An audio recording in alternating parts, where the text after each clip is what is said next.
శ్రీ గురుభ్యో నమః. మోహనవాణికి స్వాగతం పలుకుతూ సనాతన సమన్వయంలో 6వ భాగాన్ని ఈరోజు మీకు సమర్పిస్తున్నాను. మరొక్కసారి మోహనవాణి ప్రేక్షకులందరికీ కూడా నమస్కారాలు తెలియజేసుకుంటూ మీ వారణాసి వెంకట సూర్య కామేశ్వరరావు. వ్యాసం వసిష్ఠనప్తారం శక్తే పౌత్రమకల్మషం పరాశరాత్మజం వందే సుకతాతం తపోనిధిం. వ్యాసాయ విష్ణురూపాయ వ్యాసరూపాయ విష్ణవే నమో వై బ్రహ్మనిధయే వాసిష్ఠాయ నమో నమః. పంచమవేదమైనటువంటి శ్రీ మహాభారతాన్ని రచించినటువంటి వ్యాస భగవానుని యొక్క స్తోత్రంతో ఈవేళ మనం ఈ యొక్క జీవన సాఫల్య మార్గం అనేటువంటి సనాతన సమన్వయంలో జీవన సాఫల్య మార్గం అనేటువంటి విషయాన్ని మనం తెలుసుకుందాం. జీవించటం వేరు, బ్రతకటం వేరు. జంతుజాలాలు, వృక్షాలు ఇవన్నీ బ్రతుకుతాయి, కానీ మానవుడు మాత్రం జీవిస్తాడు. ఎందుకంటే 84 లక్షల జీవరాశుల్లో మిగిలిన వాటికి లేనటువంటి ఒక గొప్ప అదృష్టం ఏమిటంటే ఆలోచన చేయటం. మానవుడికి ఆ శక్తి ఉంది, ఆలోచన చేసే శక్తి ఉంది, విచక్షణ చేసేటువంటి శక్తి ఉంది. కాబట్టి మానవుడు జీవిస్తాడు, జీవించాలి కూడా. అందుకే ఈ యొక్క మహాభారతంలో అనేక విషయాల్ని మనకి తెలియజేశారు ఆ యొక్క వ్యాస భగవానుడు. ఇక అసలు ఈ జీవితాన్ని సాఫల్యం చేసుకోవాలంటే ఎటువంటి మార్గంలో పయనించాలో మనం తెలుసుకోవాలి అంటే మహాభారతంలోని విదురుడు చెప్పినటువంటి నీతి వాక్యాల్ని మనం తెలుసుకోవాలి. విదురుడు గొప్ప నీతి వాక్యాన్ని ఈ యొక్క మహాభారతంలో తెలియజేశాడు, అందరికీ తెలియజేశాడు ఆయన. ముఖ్యంగా ధృతరాష్ట్ర మహారాజు విదురుణ్ణి తనకి మనశ్శాంతి లేనప్పుడు పిలిపించుకుని ఈ యొక్క నీతి వాక్యాలు, ఈ చక్కటి వాక్యాలను ఆయన చెప్పించుకునేవాడు. కానీ దురదృష్టం ఏంటంటే ఆయన ఎప్పుడూ కూడా ఆయన చెప్పిన విషయాల్ని ఎప్పుడూ కూడా ఆయన పాటించలేదు. అయితే ఈ విదురుని యొక్క గొప్పతనం, విదురుని యొక్క తెలివితేటలు, విదురుని యొక్క ధర్మ నిరతి ధృతరాష్ట్రుడికి బాగా తెలుసు. కాబట్టి ఆయనకి ఎప్పుడూ కూడా దుర్యోధనుడి మీద విపరీతమైనటువంటి అనురాగం, మోహం. అందుకే దుర్యోధనుడికి మంచి మాటలు ఆయన చెప్పలేకపోయాడు. దానివల్లే దుర్యోధనుడు అసూయ ద్వేషాలకి గురయ్యి ధృతరాష్ట్రుడి యొక్క ఈ సంతానమైనటువంటి ఆ 100 మంది కూడా, 100 కూడా ఆ కౌరవులు అంతం కావడానికి అతను కారణమయ్యాడు. అయితే ఈ విదురుడు చెప్పినటువంటి ఆ నీతి వాక్యాల్ని మహాభారత కాలంలో చాలామంది వాటిని జీర్ణం చేసుకుని పాటించిన వారు కూడా ఉన్నారు. అదేవిధంగా ద్వాపర యుగంలో జరిగినటువంటి ఈ యొక్క మహాభారతం, అప్పుడు చెప్పినటువంటి ఈ యొక్క విదురనీతి మనకి ఎంతో ఉపయుక్తంగా ఉంటుంది. ఈ జీవితాన్ని సాఫల్యం చేసుకోవడంలో ఎంతో ఉపయుక్తంగా ఉంటుందనడంలో ఎటువంటి అనుమానం లేదు. ఈ ధృతరాష్ట్రుని దృష్టిలో విదురుడంటే చాలా గౌరవం. ఏ విధంగానంటే శ్రోతుమిచ్ఛామి తే ధర్మ్యం పరం నైశ్రేయసం వచః అస్మిన్ రాజర్షి వంశే త్వమేకః ప్రాజ్ఞ సమ్మతః. మరొకసారి ఈ శ్లోకాన్ని చదువుకుందాం. శ్రోతుమిచ్ఛామి తే ధర్మ్యం పరం నైహ శ్రేయసం వచః అస్మిన్ రాజర్షి వంశే త్వమేక ప్రాజ్ఞ సమ్మతః. ధర్మబద్ధమైనటువంటి ఉత్తమ శుభాన్ని కలిగించేటువంటి నీ మాటలంటే అందరికీ కూడా అవసరమైనటువంటివి. అటువంటి విధురా, నువ్వు ఈ చెప్పేటువంటి విషయాలన్నింటినీ కూడా నేను ఎప్పుడూ వినాలని అనుకుంటూ ఉంటాను. ఈ రాజర్షి వంశంలో నీ ఒక్కడవే ఇంత సూక్ష్మంగా ఇంత చక్కగా చెప్పగలవు అనేటువంటి విషయాన్ని తరచూ విదురుని ఎదుట ఈ ధృతరాష్ట్రుడు మాట్లాడేవాడు. ఇక ధర్మాధర్మాలకు హాని కలిగించకుండా ఎలాగా జీవించాలి, అతి మంచితనం వల్ల ఎటువంటి ప్రమాదాలు వస్తాయి, అసలు సామధాన దండోపాయాన్ని ఎట్లాగా వినియోగించాలి, ఈ విధంగా విదురుడు చాలా నీతివాక్యాన్ని మనకి ఈ భారతంలో చెప్పాడు. ఈరోజు మన యొక్క జీవన సాఫల్యం అవ్వడానికి ఎలాగ ప్రవర్తించాలి అనేటువంటి విషయాలను మనం ఈ విదురు నీతి నుండి తెలుసుకుందాం. ఈ వ్యాసభారతంలోని నైతికాంశాలు నిత్య జీవన వినియోగామృతాలు. కమ్మని కథాంశములతో భరతజాతి చరిత్రని మానవాళికి అందించినటువంటి మహోన్నతుడు వ్యాస భగవానుడు. అనేక మంది ప్రముఖులతో నవరసాల సమ్మిళితమై నడిచినటువంటి ఒక రసరమ్య ఇతిహాసం శ్రీ మహాభారతం. అటువంటి ప్రముఖులలో మణిపూస వంటి వాడు విదురుడు. మనకు ఒక సామెత కూడా ఉంది, వింటే భారతం వినాలి, తింటే గారెడు తినాలని. నిజం అది. కురువంశాభివృద్ధికి దేవల న్యాయ ప్రకారం అంబాలికలకు ధృతరాష్ట్రుడు, పాండురాజు జన్మించారు. దేవల న్యాయ ప్రకారం వ్యాస భగవానుడికి ధృతరాష్ట్రుడు, పాండురాజు జన్మించారు. వారిరువురు కూడా దురదృష్టవశాత్తు వైకల్యంతో జన్మించారు, అనారోగ్యంతో జన్మించారు. అందువలన మరొక సంతృప్తికరమైనటువంటి వారసుని కోసం మహారాణి సత్యవతి ఏం చేసిందంటే వ్యాసుడిని మళ్ళీ కోరింది. వ్యాసుడు అంగీకరించాడు. కానీ అంబికకు ఇష్టం లేకపోవటం వలన తనకు మారుగా తన స్థానంలో దాసిని పంపించింది, అలంకరించింది. ఆ దాసిని పంపించింది వ్యాస మహాముని దగ్గరికి. దాసి పూర్తి అంగీకారం మనసుతోటే వ్యాసుని సేవించింది. అలా సేవించగా జన్మించినటువంటి నీతి కోవిదుడే విదురుడు. విదురుడు అనగానే విదురునీతి గుర్తు రావడం సహజం. ఈ సమకాలీన పరిస్థితులకు పరమౌషధంగా విదురునీతి వెలుగొందుతుంది అనడంలో మనకు ఆశ్చర్యం లేదు. ధృతరాష్ట్రుని జీవితం అంతా కూడా మనోవైకల్యంతో సాగింది. అంత అంధుడు కదా. మరి మనశ్శాంతికై విదురునిపై ఆధారపడేవాడు. అతనితో సంభాషించి శాంతిని పొందేవాడు. ఒక విధంగా విదురునీతిని గొప్ప మానసిక శాస్త్రంగా చెప్పుకోవచ్చు మనం.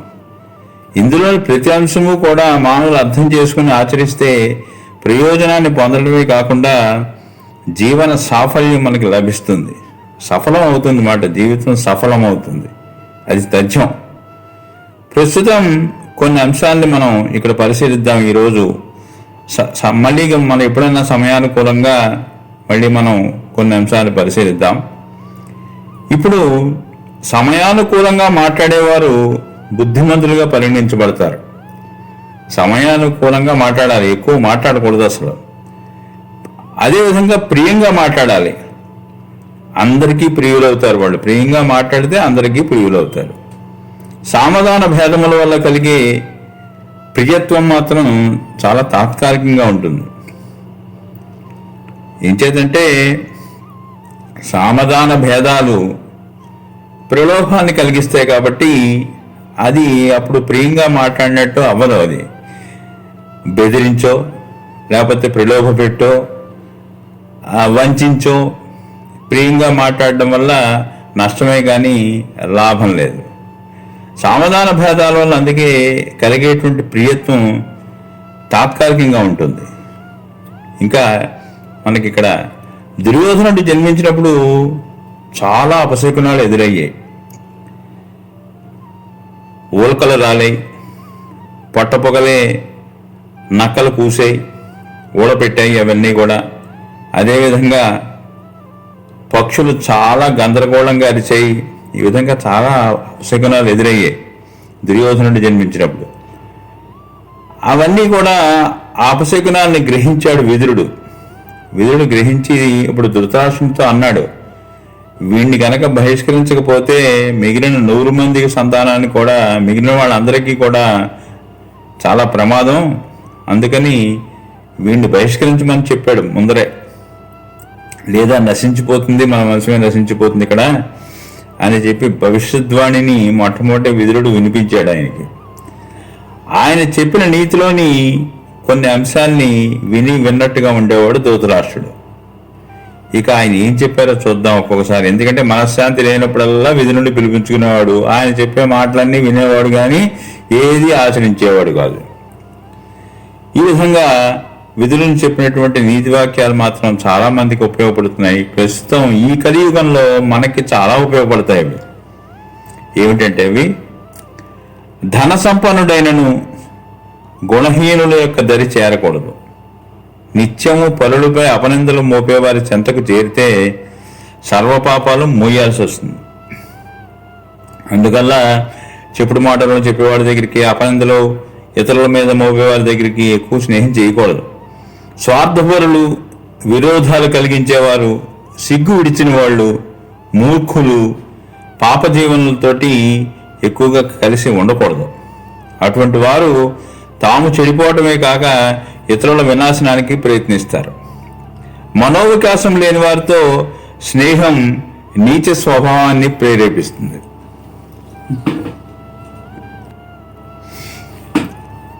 మనోవికాసం లేని వారితో స్నేహం చేస్తే అది చాలా నీచ స్వభావాన్ని మనలో ప్రేరేపిస్తుంది. అది దరిద్రులు, రోగంతో దీనులైనటువంటి బంధువుల్ని చేరతీసేవారు పుత్ర పౌత్రాభివృద్ధిని కలిగి సకల శ్రేయస్సును పొందుతారు. దరిద్రుల్ని, రోగంతో బాధపడుతున్నటువంటి బంధువుని చేరతీసేవాళ్ళు, వాళ్ళకి చాలా పుణ్యం కలుగుతుంది, పుత్ర పౌత్రాభివృద్ధి కలుగుతుంది, సకల శ్రేయస్సు పొందుతారు వాళ్ళు. తమకు మేలు కలగాలంటే మొట్టమొదటి బంధువర్గానికి మేలు కలిగించాలి. గుణహీనుడైన బంధువును కూడా చేరదీసి సహాయం చేయడంలో ఎటువంటి తప్పు లేదు. అంటే దుర్వ్యసనాల పాలై గుణహీనుడైనటువంటి బంధువుని కూడా చేరదీసి సహాయం చేస్తే అది మంచిదే. అది వారిలో మార్పునకు దోహదపడితే మరీ మంచిది. సుఖాలను ఎల్లప్పుడూ తమ రక్త సంబంధీకులతో పంచుకొని ఆనందించాలి. రక్త సంబంధం కలవారిని జ్ఞాతులుగానే పరిగణించాలి. ఎప్పుడు కూడా వారితోటి ఆనందాన్ని పంచుకోవాలి. అయితే ఇక్కడ విషయం చెప్పాడు, జ్ఞాతుల్ని పూర్తిగా నమ్మటం కూడా అపాయకరం అన్నాడు విదురుడు. జ్ఞాతుల్ని కూడా పూర్తిగా నమ్మకూడదన్నాడు.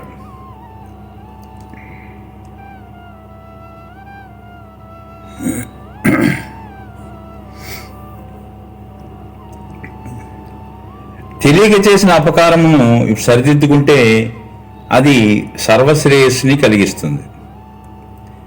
పాపకర్మలను మరల చేసేవారు మృత్యుగుహంలోనికి నెట్టివేయబడతారు. పాపాలు తప్పక చేసినా, కావాలని చేసినా పాపమే. కాబట్టి ఇక్కడ విషయం ఏంటంటే, పశ్చాత్తాపంతో అటువంటి పాపకర్మల్ని మళ్ళీ చేయకుండా ఉండేవాళ్ళకి, పశ్చాత్తాపంతో ఉండే వాళ్ళకి పర్వాలేదు. కానీ అదే పాపకర్మల్ని మళ్ళీ చేసేవాళ్ళు మాత్రం మృత్యుకోహంలోకి నెట్టివేయబడతారన్నాడు. నిత్యము అభివృద్ధిని కాంక్షించేవారు 6 విషయాల పట్ల జాగరూకులుగా ఉండాలని చెప్పాడు ఈయన. అవి ఏమిటంటే, అభివృద్ధిని ఎవరైతే కాంక్షిస్తున్నారో వాళ్ళు ఈ గుణాల పట్ల చాలా జాగ్రత్తగా ఉండాలి. అవి మదము, పగటి కలలు కనడం, అజ్ఞానం, ముఖ కవళికలు, సేవకులపై నమ్మకం, నేర్పు లేని దోతను ఉపయోగించుకోవడం. సేవకులపై కూడా ఎటువంటి నమ్మకం ఎక్కువగా పెట్టుకోకూడదు. అదేవిధంగా ముఖ కవళికలు చాలా ప్రధానం. ముఖ కవళికలు చాలా ప్రధానం. ఎదుటివారితో మాట్లాడేటప్పుడు అవతల వారి మాట్లాడేటటువంటి ఆ మాటలకి ముఖ కవళికలలోనే వాళ్ళు అవతల వాళ్ళు మనల్ని గ్రహిస్తారు, మన మనసులో ఏమనుకుంటున్నామో గ్రహిస్తారు వాళ్ళు. అందువల్ల ముఖ కవళికలను చాలా జాగ్రత్తగా ఉండాలి అని చెప్పారు. ధర్మార్థాలు తెలుసుకోవాలంటే శాస్త్రాన్ని అనుభవంతో ఉండేటువంటి ఈ పెద్దల దగ్గర ఆశ్రయాన్ని పొంది ఆ ధర్మాన్ని తెలుసుకోవాలి. ధర్మశాస్త్రాన్ని తెలుసుకోవాలంటే అనుభవం ఉన్నటువంటి పెద్దల దగ్గరే వాళ్ళని ఆశ్రయించి మనం తెలుసుకోవాలన్నాడు. ఆత్మజ్ఞానం లేని వారికి శాస్త్రజ్ఞానం ఉపయోగపడదు. అందువల్ల అటువంటి అనుభవం ఉన్నటువంటి ఆత్మజ్ఞానం దగ్గరికే వెళ్ళమన్నాడు. వినయం అపకీర్తిని దూరం చేస్తుందని చెప్పాడు. అందుకల్ల పెద్దల పట్ల వినయంగా ఉండాలి అని చెప్తారు. గురువు పట్ల, తల్లిదండ్రుల పట్ల, పెద్దల పట్ల వినయంగా ఉంటేనే అది కీర్తిని కలిగిస్తుంది. అటువంటి కీర్తిని కలిగిస్తుంది అంటే వినయం అపకీర్తిని దూరం చేస్తుంది, అంటే కీర్తిని కలిగిస్తుంది. పరాక్రమం కీడును తొలగిస్తుంది. ఒక్కొక్కసారి పరాక్రమం చూపించాల్సినటువంటి అవసరం ఉంటుంది. అది ముఖ్యంగా ఈ సైనికుల దగ్గర ఉంటుంది. ఎందువల్లంటే మనం శాంతి వచనాలు పలుకుతున్నంత మాత్రాన మన యొక్క శత్రు దేశాలు మనని ఆక్రమించకుండా ఉండవు. వాళ్ళ పని వాళ్ళు ఎప్పుడూ చేయడానికి సిద్ధంగా ఉంటారు. వాళ్ళకి పనిచేయ అక్కడ ఆ శాంతి మాటలు. ముందు మనం ప్రయత్నిస్తాం, సామంగా ప్రయత్నిస్తాం, కానీ అవి ఎక్కువగా పూర్తిగా పనిచేస్తా లేదు. అందుకనే ఆ కీడు రాకుండానే పరాక్రమాన్ని కూడా మనం కలిగి ఉండాలన్నాడు. అంటే పరాక్రమము కీడును తొలగిస్తుంది అన్నాడు. సహనం కోపాన్ని తొలగించి మేలు కలిగిస్తుంది. సదాచారాలు పాటించడం వలన శుభలక్షణాలు కలుగుతాయి. ఎప్పుడు కూడా మన సంస్కృతి, మన సాంప్రదాయాలు, మన ఆచారాలని మనం ఖచ్చితంగా పాటిస్తూ ఉండాలి. అందువల్ల మనకి శుభలక్షణాలు కలుగుతాయి. విద్వాంసులను, ధర్మ ప్రవర్తకులను, స్నేహశీలులను, ప్రియభాషకులను రక్షించుకోవాలి. మనం విద్వాంసులను రక్షించుకోవాలి. ధర్మంగా ఉండేటి వాళ్ళని మనం రక్షించుకోవాలి. ధర్మ ప్రవర్తకులు వాళ్ళని రక్షించుకోవాలి. మనం స్నేహాన్ని ప్రకటిస్తారు, నిష్కల్మషంగా స్నేహం చేసేవాళ్ళు ఉంటారు, వాళ్ళని కూడా మనం రక్షించుకోవాలి. ప్రియంగా మాట్లాడేవాళ్ళు ఉంటారు, ఎటువంటి మనసుని ఎవరిని నొప్పించకుండా మాట్లాడేవాళ్ళు ఉంటారు, ప్రియ భాషకులు ఉంటారు, వాళ్ళని కూడా రక్షించుకోవాల్సిన అవసరం మన మీద ఉంది, అంటే సమాజం మీద ఉంది. ఇరువురి మధ్య మైత్రి బలపడాలంటే మనసులు, రహస్యాలు, ప్రజ్ఞాపాఠవాలు ముందు పూర్తిగా కలవాలి. ఇద్దరి మధ్య మైత్రి బాగా బలపడాలంటే ముందు మనసులు కలవాలి, వాళ్ళ మధ్య రహస్యాలు ఉండకూడదు, ప్రజ్ఞాపాఠవాలు కూడా ముందు పూర్తిగా కలవాలి. ఇద్దరిలోనూ ఒకే రకమైనటువంటి ప్రజ్ఞ, శక్తి సామర్థ్యాలు ఉన్న వాళ్ళ మధ్య స్నేహం చాలా బలపడుతుంది. అలాగే రహస్యాలు కూడా ఉండకూడదు వాళ్ళ మధ్య. దృఢమైన భక్తి, ఇంద్రియ నిగ్రహం, తమ హద్దుల్లో ఉండువారు, ఆపదల్లో మరింత చేరువయ్యేవారు, ధార్మికులు, సత్యసంధులు అయిన వారు మంచి మిత్రులుగా నిలుస్తారు. చూసారా, ఆపదల్లో మరింత చేరువుగా ఉండేవాళ్ళు. ఆపద వచ్చినప్పుడే రావాలి. స్నేహితులు అంటే అర్థమేంటి? అసలు ఆపద వచ్చినప్పుడే రావాలి. ధార్మికులు అంటే ధర్మాన్ని పాటించేవాళ్ళు, సత్యసంధులు ఎప్పుడు కూడా సత్యాన్ని మాట్లాడేవారు అయినటువంటి వారు మధ్య మిత్రత్వం బాగా బలపడుతుందని చెప్పేసి మనకి తెలియజేశాడు. అలాగే సకల ప్రాణుల పట్ల మృదుత్వాన్ని కలిగి ఉండాలి. అసూయ లేకపోవడం, సహనం, ధైర్యం, మంచి మిత్రులు కలిగిన వారు పూర్ణాశికులై ఉంటారు. వీళ్ళకి ఎప్పుడు కూడా ఆయుర్దాయం నిండు నూరేళ్లు పొందుతారు. వీళ్ళు మృదుత్వం ఉండాలి, అసూయ ఉండకూడదు, అసలు సహనం ఉండాలి, ధైర్యం కూడా ఉండాలి, మంచి మిత్రులు ఉండాలి. అటువంటి వాళ్ళు నిండు నూరేళ్లు బతుకుతారు, పూర్ణాయుష్కులై ఉంటారని తెలియజేశాడు. వర్తమానం పట్ల జాగరూకులై ఉండేవారు, భవిష్యత్తును అంచనా వేసేటువంటి వాళ్ళు, చేపట్టిన పనిని సంపూర్ణం చేసేవాళ్ళు ఎప్పుడూ కూడా ప్రయోజనాన్ని చేజార్చుకోరు. వాళ్ళు అందుకని ఏదైనా ఒక పనిని ప్రారంభిస్తున్నాం అంటే దాని యొక్క ముగింపు కూడా చక్కగా మన యొక్క దృష్టిలో ఉండాలి, మన మనసులో ఉండాలి, ప్లాన్ చేసుకుని ఉండాలి. కాబట్టి అటువంటి వాళ్ళు భవిష్యత్తును అంచనా వేస్తారు. వాళ్ళు అటువంటి వాళ్ళే చేపట్టిన పని పూర్తి చేస్తారు, వాళ్ళు అందులో విజయాన్ని సాధిస్తారు. క్షీరము, గోవు, సుగంధము మొదలైనవి స్పృశించేవారు, మిత్రుల సహాయం తీసుకునేవారు, కుటిలత లేనివారు, తరచు సజ్జన దర్శనం చేసుకునే వారికి అష్టైశ్వర్యాలు కలుగుతాయి. ఇందులో ముఖ్యంగా మనం గోవు, ఆవుని ఎవరైతే ఆవు దగ్గర నివసిస్తారో ఖచ్చితంగా వాళ్ళకి అష్టైశ్వర్యాలు వస్తాయని మనం అనేక శాస్త్రాలు మనకి తెలియజేసాయి. ఇప్పుడు కూడా అందుకే గోరక్షణ పట్ల చాలా సుదీర్ఘంగాను చాలా ఎక్కువగాను ఇప్పుడు చర్చ జరుగుతోంది. గోవుని ఎలా కాపాడుకోవాలో అనేటువంటి విధానాల్ని అటువంటి తీసుకురావాలనేటువంటి ఉద్దేశంతో చాలామంది ఇప్పుడు ఉద్యమిస్తున్నారు కూడా. కానీ గోవు ఎక్కడైతే ఆనందంగా ఉంటుందో, గోవు ఎక్కడైతే పూజించబడుతుందో ఆ నేల మాత్రం సుభిక్షంగా ఉండడం సత్యం సత్యం సత్యం. అదే చెప్తున్నాడు. క్షీరము అంటే పాలు, గోవు, సుగంధము మొదలైనవి స్పృశిస్తూ ఉండాలి. అంటే ఎప్పుడు కూడా వాటితో కలిసి నివసిస్తూ ఉండాలి, వాటితో కలిసి జీవిస్తూ ఉండాలి. అటువంటి వాళ్ళు మిత్రుల యొక్క సహాయం తీసుకోవాలి. అంతేగాని ఏదన్నా చిన్న కష్టం వచ్చినా సుఖం వచ్చినా కూడా మిత్రుల యొక్క సహాయాన్ని తీసుకునేవారు చాలా వాళ్ళు చక్కగా అష్టైశ్వర్యాలకి వాళ్ళు నిలయంగా మారుతారు. కుటిలత లేకుండా ఉండాలి. ముందు తరచూ సజ్జన దర్శనం చేసుకోవాలి. అంటే తరచూ దేవాలయాలకు వెళ్ళటం, అదేవిధంగా చక్కటి గోష్ఠి సజ్జన గోష్ఠిలో పాల్గొనటం, వాళ్ళు చెప్పేటువంటి విషయాలు వినటం, ఇవి చేస్తూ ఉండాలి. అటువంటి వారికి అష్టైశ్వర్యాలు కలుగుతాయని తెలియజేశాడు. ప్రయత్నం విడవని వారు, సహనం కలవారు సర్వసమర్థులు అవుతారు. ఏదైనా ఒక పని మొదలు పెట్టామంటే దాంట్లో అనేక సాధక బాధకాలు ఉంటాయి, అనేక కష్టాలు ఉంటాయి, అనేక విఘ్నాలు వస్తాయి, ఎన్నో వస్తూ ఉంటాయి. అంతేగాని కొంతమంది చూడడం వెంటనే మొదలెడతారు. ఏదైనా ఒక వ్యాపారం పెడతారు కొంతమంది, అంతే మళ్ళీ 6 నెలలు అవగానే మూసేస్తాడు అది, ఇంకొక వ్యాపారం పెడుతూ ఉంటారు. ఇటువంటి వాళ్ళు ఎప్పుడు కూడా విజయాన్ని పొందలేరు. వీళ్ళు ప్రయత్నం విడవకూడదు ఎప్పుడు కూడా. ప్రతి దాంట్లోనూ సాధక బాధకాలు ఉంటాయి. కాబట్టి ప్రయత్నం చేయాలి ముందర. అలా ప్రయత్నం చేస్తూ చేస్తూ చేస్తూ ఉంటే మనకు కొన్ని అపజయాలు ఎదురవుతాయి. అపజయాలు ఎదురైనంత మాత్రాన ఆ ప్రయత్నాన్ని విడవకూడదు. అప్పుడే ఆ పనిలో మనకి విజయం చేకూరుతుంది. అలాగే సహనం కలవారు, సహనం ఉండాలన్నమాట దీనికి. అటువంటి వాళ్ళు సర్వసమర్థులు అవుతారని చెప్పి తెలియజేశాడు. ధర్మార్థాలకు హాని కలిగించేటువంటి సుఖాలను త్యజించిన వారు విజ్ఞులు అనబడతారు. ధర్మార్థాలకు హాని కలిగించే సుఖాలు, సుఖపడడం అంటే ధర్మానికి అర్థానికి అన్యాయంగా సంపాదించకూడదు, ధర్మానికి విరుద్ధంగా వెళ్ళకూడదు. అలాగా వెళ్లకుండా వచ్చేటువంటి సుఖమే మన కాపాడుతుంది.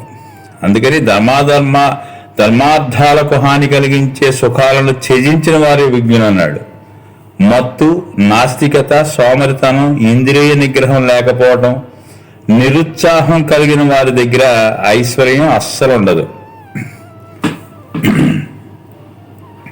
చాలా ముఖ్యమైన విషయం ఇది. ఎలా అంటే మత్తు చూస్తున్నప్పుడు మత్తుకు బానిసైన వాడు, నాస్తికత అసలు భగవంతుడి గురించి భగవంతుడు లేడు అనడం, అది చాలా ప్రమాదకరమైన విషయం. అది నువ్వు పూజించకుండా ఇంట్లో కూర్చుంటే పర్వాలేదు, కానీ నువ్వు విమర్శించకూడదు. అదే సోమరితనం. ఇంద్రియ నిగ్రహం లేకపోవడం. ఇప్పుడు చూడండి, ఇప్పుడు కొంతమంది ప్రగతి రాకూడదు, ఇక మానేయాలి అనుకుంటారు. మళ్ళీ అనుకుంటారు కానీ మళ్ళీ మొదలు పెట్టేస్తూ ఉంటారు. వాళ్ళలో ఆ నిగ్రహం ఉండదు. ఇదేంటో నిన్ననే మానేసి అన్నావు కదా, ఇప్పుడు పొగ త్రాగడం ఏంటంటే అదే లేరా మళ్ళీ ఈవేళ మానేస్తాను అంటూ ఉంటారు. అటువంటి వాళ్ళలో ఇంద్రియ నిగ్రహం ఉండకపోతే ఆ వ్యసనాల నుంచి మనం యువతలు పడలేం. అది ఎవరూ కాపాడలేరు. మొట్టమొదట ఏదైనా వ్యసనాన్ని మానేయాలి అనుకుంటే మొట్టమొదట నీలో మనోనిగ్రహం ఉండాలి. మనస్సును నిగ్రహించుకుని ఈ పని నేను చేయకూడదు మళ్ళీ అంటే ఖచ్చితంగా చేయరు. అందులో ఎటువంటి అనుమానం లేదు. కాబట్టి ఇంద్రియ నిగ్రహం లేకపోవడం, నిరుత్సాహం కలిగిన వారి దగ్గర ఐశ్వర్యం ఉండదు. ఎప్పుడు నిరుత్సాహపడుతూ ఉంటే ఐశ్వర్యం రాదు. ఉత్సాహం ఉండాలి, ఇంద్రియ నిగ్రహం ఉండాలి, సోమరతనం ఉండకూడదు, నాస్తికత అసలు ఉండకూడదు, మత్తు పదార్థాలకి బానిసలు అవ్వకూడదు. ఇటువంటి వాళ్ళకి ఇలా కనుక ఉంటే ఐశ్వర్యం వస్తుంది. అతి మంచితనం, అతి దానము, అతి పరాక్రమము, అతి తెలివి, మూఢభక్తి కలిగిన వారి దగ్గరికి భయంతో లక్ష్మి రాదు. దగ్గరికి దరిచేరదు అసలు లక్ష్మి. అతి మంచితనం కూడా ప్రమాదమే. అవతలవాడు దుష్టుడైతే అతని మీద అతి మంచితనం ప్రకటించవలసిన అవసరమేం లేదు. దుష్టునికి దూరంగానే ఉండాలి. అతి మంచితనం పనికిరాదు, అతి మొహమాటం పనికిరాదు. అలాగే తనకు మించిన దానం చేయకూడదు, అతి దానం చేయకూడదు. మొట్టమొదట నీ భార్య, నీ పిల్లలు చూసుకున్న ఆ తర్వాతే దానం చేయటం. ఎందువల్లంటే మొట్టమొదట స్వార్థం ఉండాలి. కొంత స్వార్థం లేకపోతే మొట్టమొదట నీ మీద ఆధారపడేటువంటి భార్య పిల్లల గతి ఏమిటి? అందువల్ల అతి దానాలు పనికిరాదు, అతి పరాక్రమం కూడా పనికిరాదు. నీకు ఎక్కడ నువ్వు పరాక్రమం చూపించాలో అక్కడే చూపించాలి, కానీ మిగిలిన చోట్ల నీ పరాక్రమం చూపించడానికి వీల్లేదు. అతి పరాక్రమాలు ఎక్కడా ప్రదర్శించకూడదు. కాబట్టి పరాక్రమం ఎక్కడ చూపించాలో అక్కడే చూపించాలి. అతి తెలివి ప్రదర్శించకూడదు. అలాగని మూఢభక్తి కలిగిన వారి దగ్గరికి అస్సలు ఈ లక్ష్మీదేవి దరిచేరదు. అంటే లక్ష్మి అంటే సంపద. వేదాధ్యయనము, శాస్త్రము, స్త్రీ సంగమము, ధనము, వీటికి సత్ఫలాలు వరుసగా అగ్నిహోత్రార్చన, సత్ప్రవర్తన, సత్సంతానం, దానము అని గ్రహించిన వాడే సుఖపడతాడు. వేదాధ్యయనానికి ఏమిటి ఫలితం? అగ్నిహోత్రార్చన. వేదాధ్యయనం చేస్తే అగ్నిహోత్రార్చన చేయవలసిందే.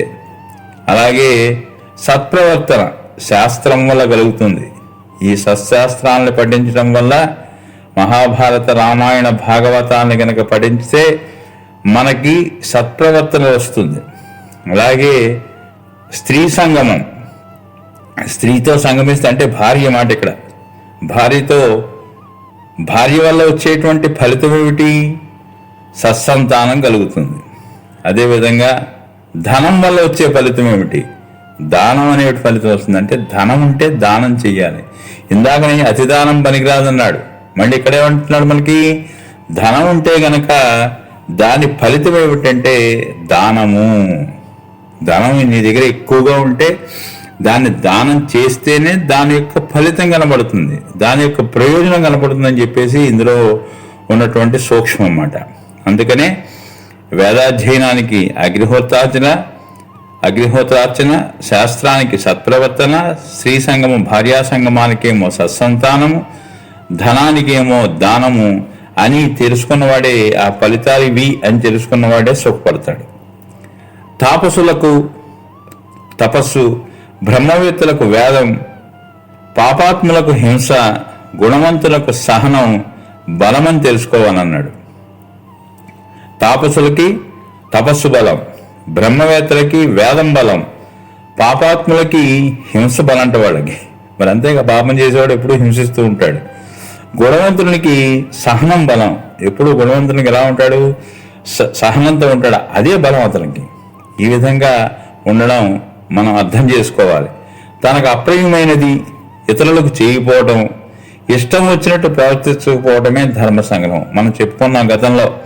తనకు అప్రియమైనది ఇతరులకు పట్ల చేయకుండా ఉండాలి, ఇష్టం వచ్చినట్లు ప్రవర్తించకుండా ఉండాలి.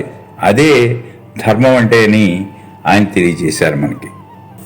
ఇక క్రోధాన్ని శాంతంతో, దుర్మార్గుణ్ణి మంచితనంతో, లోభాన్ని దానంతో, అసత్యాన్ని సత్యంతో జయించాలి. చాలా ముఖ్యమైన విషయం ఇది. క్రోధంగా ఉన్నటువంటి వాడి దగ్గర శాంతంగా ఉండి శాంతవచనాలు పలికితే వాడి క్రోధం చివరికి ఖచ్చితంగా తగ్గుతుంది. అక్కడ సహనం వహించాలి. దుర్మార్గాన్ని మంచితనంతో జయించాలి.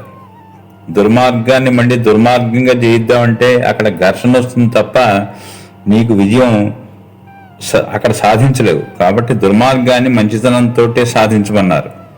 లోభగుణాన్ని దానంతో జయించాలి. నీకు లోభం పెరిగిపోతుంది, ఎంత డబ్బు ఉంది కానీ నువ్వు ఖర్చు పెట్టావు, ఎవరికి ఇవ్వవు, దానివల్ల ఉపయోగం ఉంది చెప్పండి? చిత్తు కాగితాలతో సమానం అవి. ఇప్పుడు చూడండి, ట్యాక్సులు కట్టకుండా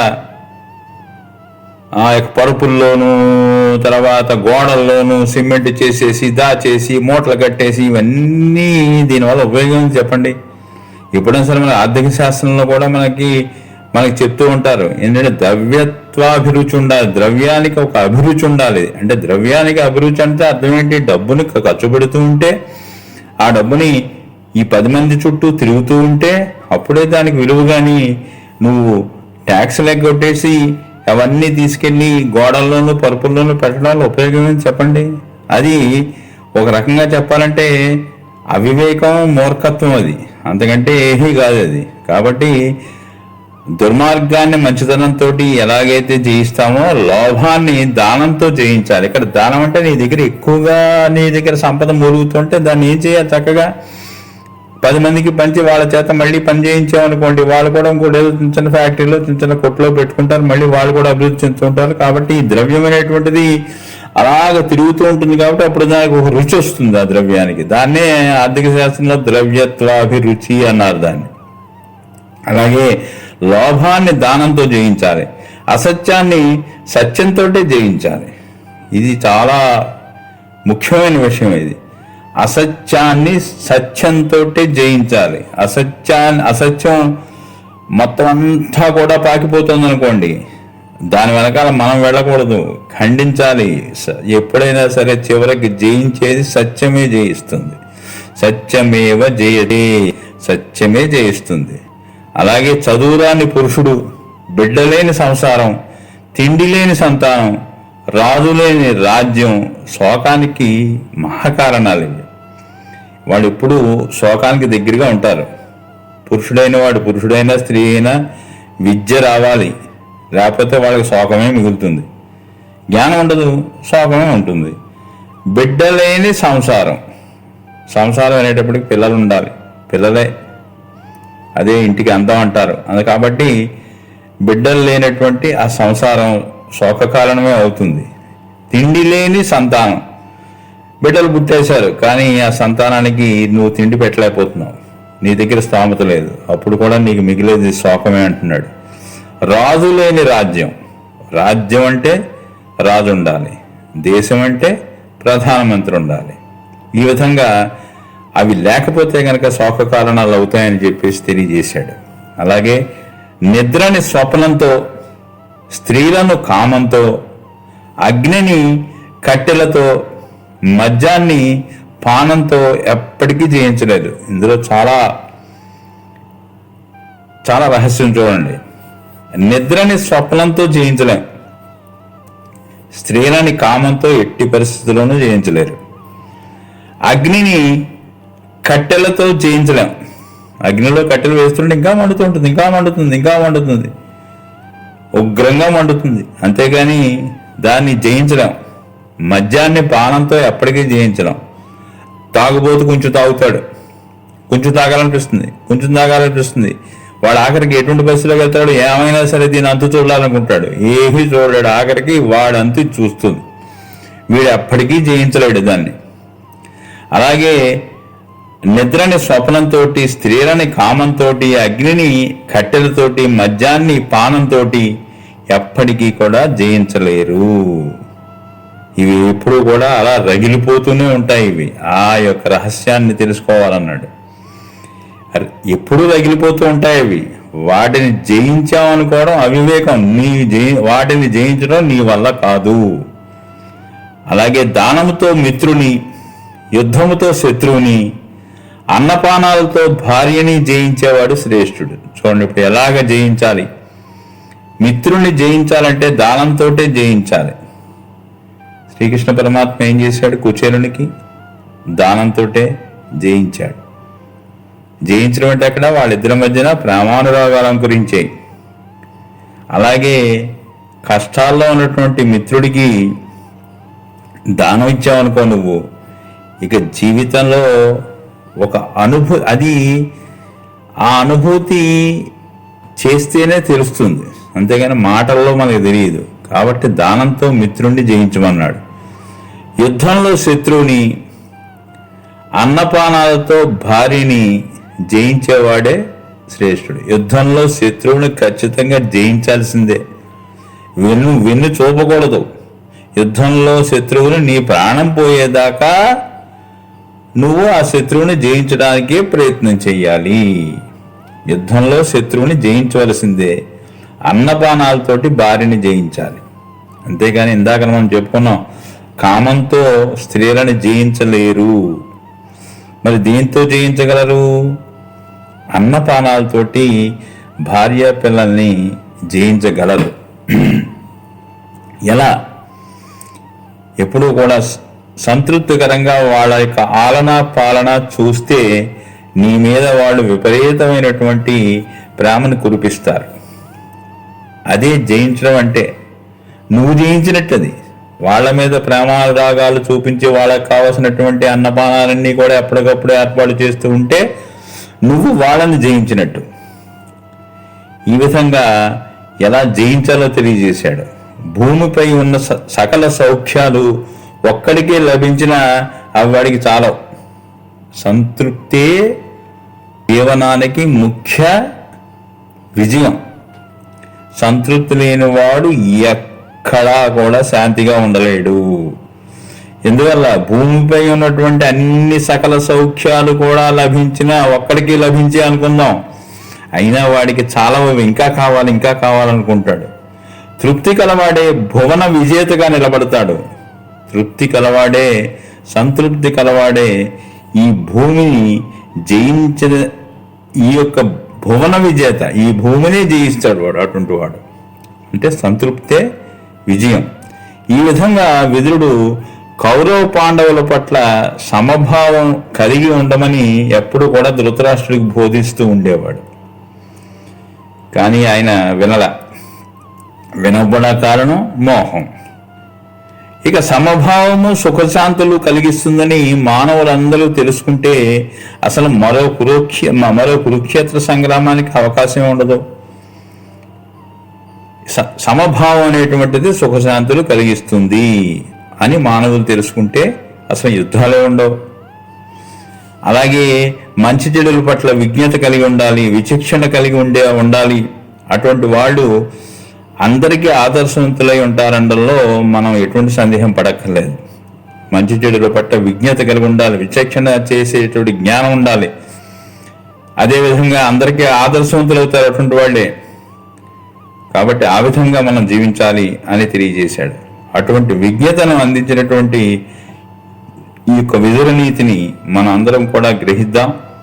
ఇక ముందు మనకు అవకాశాన్ని బట్టి ఇంకా విదురుడు ఎటువంటి నీతి వాక్యాలు మనకి ఇచ్చాడో అవి కూడా మేము ఒకసారి మీకు అందరికీ అందించడానికి ప్రయత్నం చేస్తాను. ఈ జీవన సాఫల్యానికి ఈ విదుర నీతి ఎక్కడికక్కడ మనకు ఉపయోగపడుతుంది. కాబట్టి మనందరం కూడా సాధ్యమైన మటుకు, అలానే కాదు సాధ్యం అవుతుంది, మనం అలా అయితేనే ఈ జీవితాన్ని సఫలం చేసుకోగలం. అటువంటి విజ్ఞతను మనం అందరం కూడా పొంది మనం మన యొక్క